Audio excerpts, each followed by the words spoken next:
be watching with you. Good evening, ladies and gentlemen. I hope everybody's ready because the show is about to begin. The great magician Lyney has prepared a spectacular show for us all tonight, concluding with an all-new grand finale that no...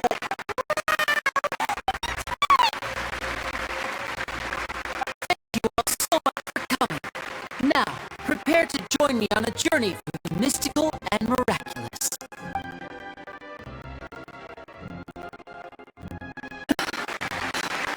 Exciting stuff, isn't it?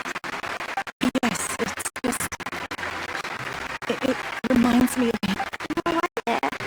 Caesar was a famous magician too. So, how did you two first meet, Gemma?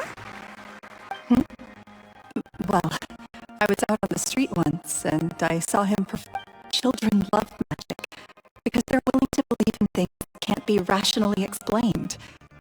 Caesar had this and somehow I felt drawn to him too. So I went up and asked him to do a trick for me. Aw, that sounds so romantic. It was with a flower.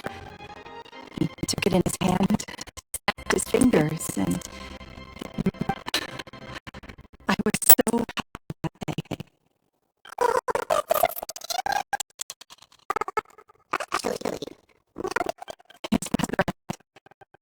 And I suppose he's a romantic at heart, just like Caesar.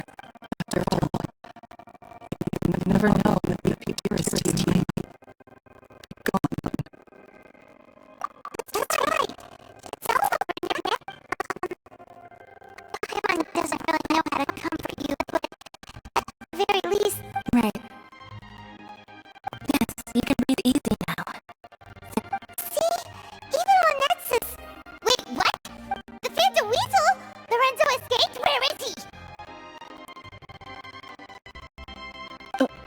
What do you mean, Phantom Weasel? As Lyney once said, a performer's job is to commit fully to their role and put on a flawless performance for their audience. But once the bag of tricks is empty and the curtain falls, it's time to end the show. The spotlight is no place for someone with no more cards up their sleeve. It's been 10 years, Gemma. Aren't you tired of the grieving widow act? I think it's time to put an end. What are you talking about? Traveler, I don't like where this is going. Come on, say something! Ladies and gentlemen, I hope you're all enjoying the performance so far.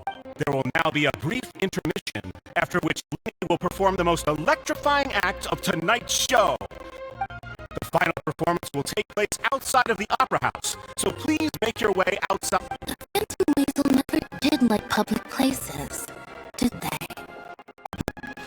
Don't worry, this place will be quiet soon. Let's talk somewhere else for now.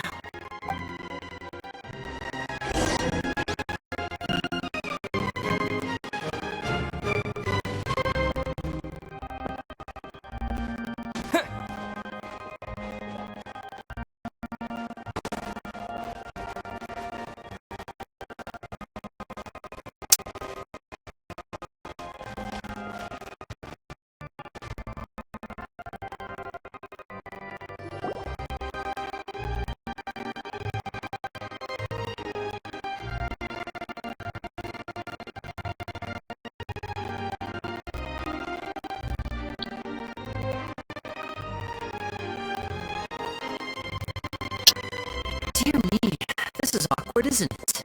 And unfortunately, I'm all out of gadgets, so I'm afraid I can't do any tricks to liven up the mood. This is a big mistake for a magician to make, but thankfully I do have a backup plan. Now, who wants to hear a story? Lynette accused Gemma of being the real Phantom Weasel a moment ago. Oh, what the heck is going on? All in good time. Magicians are good at guessing what people are thinking. I know the questions you want to ask, and as it happens, the story I'm about to tell might answer. Really? Well, let's hear it. Let's the very beginning. A decade ago, when the Phantom Weasel was terrorizing the court of Fontaine. She never missed a target, never left a trace, and no treasure was safe from her thieving hand. But as her infamy grew, so did the readiness of the police, and her opportunities to act became ever fewer. Every day, she ran the risk of being exposed for who she was.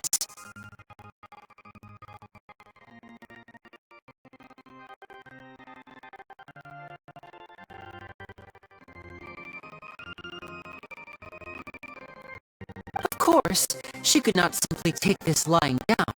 Before long, she found her ticket to freedom. She would create a scapegoat, a false weasel to close the chapter on her behalf. After weighing her options, she set her sights on a renowned magician, Caesar.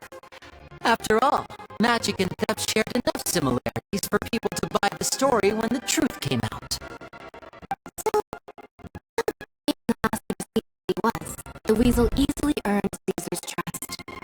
Now all that remained was to frame him for her countless crimes.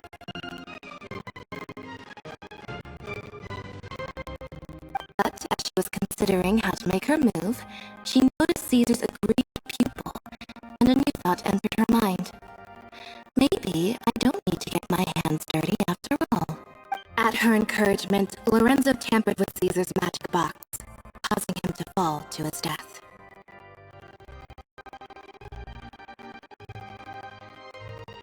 Afterwards, Lorenzo seized his master's property, and the weasel set about tarnishing Caesar's reputation. Two co-conspirators committed the perfect crime.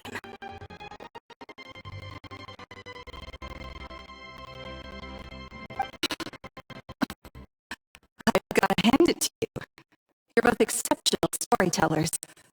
It's enough to make even me wonder whether there was really another map. But I just have one question. You seem to think that I am the villain in this tale. What brought this on? Don't worry, Lorenzo said nothing at all, but I never believed that he was the weasel. And in fact, my investigation only made me more certain of that. He was too forthcoming with his confession, as if there was something else he was trying to hide.